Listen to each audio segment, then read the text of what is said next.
In the last lecture, we have studied about how to calculate the derivative for the vector functions. So now here let us see some properties of the derivatives. If we assume that this f, g and h, they are three vectors which are differentiable vector functions. So that means we can take their derivatives. So and this phi represents some scalar function which is also differentiable. So in that case we have several properties. First property is that whenever you take the derivative of the sum of two functions, that is equal to the sum of their individual derivatives. Now this is the proof for this one is very simple. So let me first discuss all the properties with you quickly. The second property is whenever you have some scalar point function phi and some vector f, right, and you take their multiplication and then you are performing the derivative. So in that case this is equal to the scalar field as such, the derivative of this vector function plus the derivative for the scalar field and then this vector as such. And similarly, so you might be thinking that these properties are very similar to the derivatives which you are studying in order to calculate it for scalar functions. So these are also same for whenever you have vector functions. Now this vector f dot vector g, this represents this vector f dot vector g, this represents the dot product. And how do you define this dot product? It is defined as the magnitude of vector f, the magnitude of vector g into the cos of angle between these two vectors, and this is a scalar quantity, right? So if you take the derivative for this f dot g vector, so this is going to be equal to the derivative of first vector dot product with second vector plus the first vector as such and dot product with the derivative of second vector. The fourth property here is about cross product. Now what is cross product between two vectors f and g? So this is defined like this.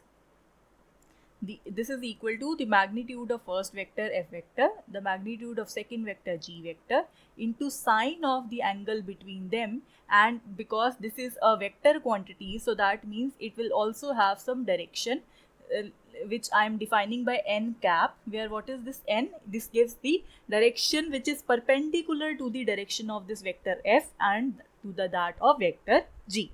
So in this case, if you take the derivative for this cross product of two vectors, so this would be equal to the derivative for this first function cross product with the second vector, right, and then plus the first vector cross product with the derivative for this second vector. So this is your fourth property.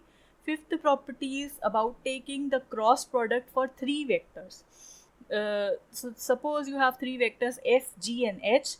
If you take the cross product of g and h first and then take its cross product with f, in that case the derivative of this particular quantity is equal to taking the derivative for this one, keeping them these two as such. So it would be derivative of first vector cross product with the second vector cross product with third vector, right, plus the first vector as such cross product with the derivative of the second vector. So that would be dg by dt cross with third vector as such plus first vector as such, second vector as such, and then the derivative for this third vector, right? And moreover, we also have the sixth property concerning about the scalar triple product. Now what is scalar triple product? We denote this by square brackets of three vectors, first vector comma second vector comma third vector, and it is defined as the dot product of first with the cross product of remaining two, right? So this is the definition for scalar triple product. And if you take the scalar triple product and then you take its derivative, in that case this becomes equal to the scalar triple product of the derivative of first vector with the second and third vector as such plus the scalar triple product of first and third vector as such, but taking the derivative for this second vector plus the scalar triple product of the vectors f and g as such, first two as such, and then you have this derivative of third vector with respect to t. So these are some of the properties. So let us quickly have a look at all the proofs for all this. So for proving all these properties, we'll mainly go by the definition for derivative. So what is the definition? Suppose you wanted to calculate the derivative of some vector f.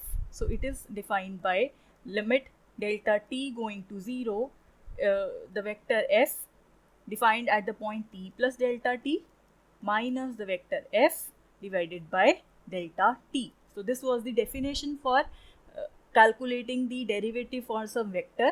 We'll use the same definition here. So it is going to be equal to, if you take the left hand side, so we can apply the definition for derivative. So here by definition, because our function is f plus g, so this is going to be change in f plus the change in g. So this is this first quantity minus the given function as such divided by delta t. So now we can do some calculations here.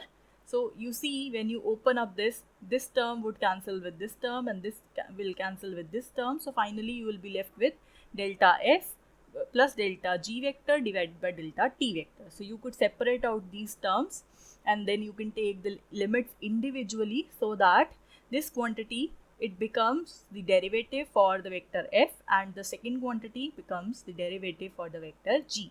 And this is what we were required to prove here. Okay. Moving on to the proof for second property, we wanted to calculate the derivative of the product of scalar point function and the vector f. So in that case, we have considered the left hand side, and we have applied the definition for this derivative. By definition, what we have to do, we have to take its value at the point t plus delta t. So that means we'll take change in this delta. So change in this phi, sorry. So it will be represented by phi plus delta phi, and change in f would be represented by f plus delta f minus the original function as such. So this is using the definition divided by delta t. So now what we have to do, we have to simplify this expression. Now for simplification, what we will do, we will multiply it simply as we do in other calculations. So we'll multiply this phi with f this vector f. So this would be going to be phi vector f plus then multiplication of phi with this second term, phi delta f vector, plus the multiplication of this term with second term with this first term over here, and then this, right, minus phi vector f as such. So now this term and this term cancels out, so you are left with all these terms. So you just have to divide them all of these terms by delta t, so you will get these expressions, and then you will take the limits individually. When you take the limit delta t approaching 0, in that case the first quantity here becomes equal to del f by del t, the second quantity becomes equal to d phi by dt, right, and here the third quantity becomes equal to d phi by dt. But moreover, whenever you take delta t going to 0, in that case your delta f will tend to 0. So this quantity becomes 0 vector. And whenever you multiply some quantity by the 0 vector, that is 0 itself. So this is what you obtain, and this is what we were required to prove for this particular property. Moving on to the next property, property number 3. Here we wanted to show it for the dot product. For the dot product, we again took the left hand side, apply the definition. So we'll take the change in f dot with change in g minus the function as such.